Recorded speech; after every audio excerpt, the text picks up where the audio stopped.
کبھی کبھی ایک نرم لفظ، ایک چھوٹا سا لمس یا ایک سچی مسکراہٹ کسی ٹوٹی ہوئی روح کو پھر سے جینے کی امید دے جاتی ہے، اور کبھی ایک سخت جملہ کسی کا پورا مستقبل برباد کر دیتا ہے۔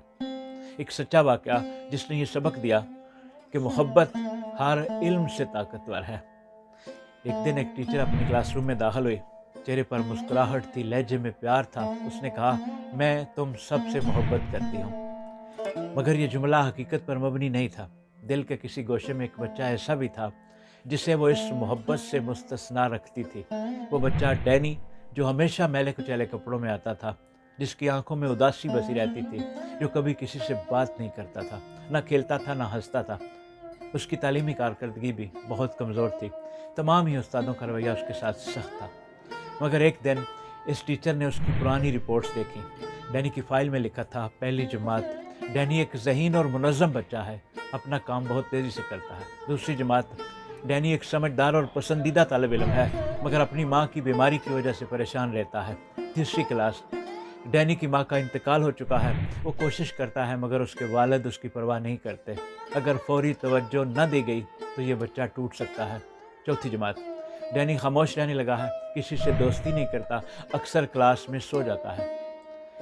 یہ رپورٹس پڑھ کر اس استانی یا اس کے ٹیچر کے دل کو ایک جھٹکا لگا۔ اس نے محسوس کیا کہ جس بچے کو وہ نالائق سمجھتی تھی، وہ دراصل زندگی کے زخموں سے لڑتا ہوا ایک چھوٹا سا مجاہد ہے۔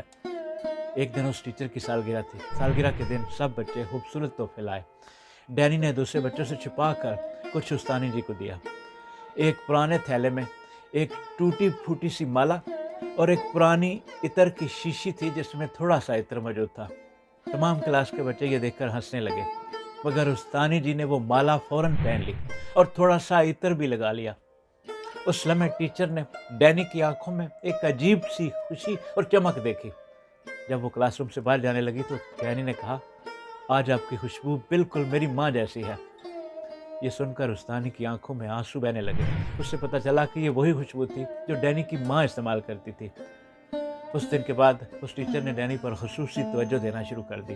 اس نے اسے بڑی توجہ سے پڑھایا، حوصلہ دیا، اعتماد دیا، اور اسی سال کے آخر تک وہی خاموش بچہ کلاس کے بہترین طلباء میں شامل تھا۔ سال کے اختتام پر ڈینی نے کاغذ پر لکھی ہوئی ایک تحریر اپنی ٹیچر کو دی۔ اس پر لکھا تھا، آپ میری زندگی کی سب سے بہترین استاد ہیں۔ یہ ٹیچر، جن کا نام مسز تھامسن تھا، مسز تھامسن کو کئی برسوں کے بعد ایک میڈیکل کالج کی طرف سے ایک انویٹیشن ملا۔ اس دعوت نامے میں لکھا تھا کہ آج میرے کالج میں پیرنٹس ڈے ہے، میں ڈینی ہوں، میری درخواست ہے کہ میری ماں بھی اس فنکشن میں شرکت کرے۔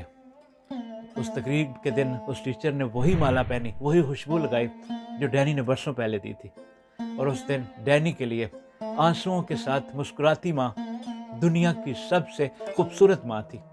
اور یہ ماں ڈینی کے ساتھ ساتھ خود پر فخر کر رہی تھی کہ اس کے علم نے نہیں، اس کی محبت نے ایک زندگی بدل دی ہے۔ سوچئے، ہم ہر روز کتنے ڈینی دیکھتے ہیں جو چپ رہتے ہیں، جو ٹوٹے ہوئے ہیں، جنہیں ہم غریب اور نالائق سمجھ کر نظر انداز کر دیتے ہیں۔ کیا پتہ ان میں کوئی آنے والا ڈاکٹر ہو، سائنسدان ہو، یا نجات دہندہ ہو۔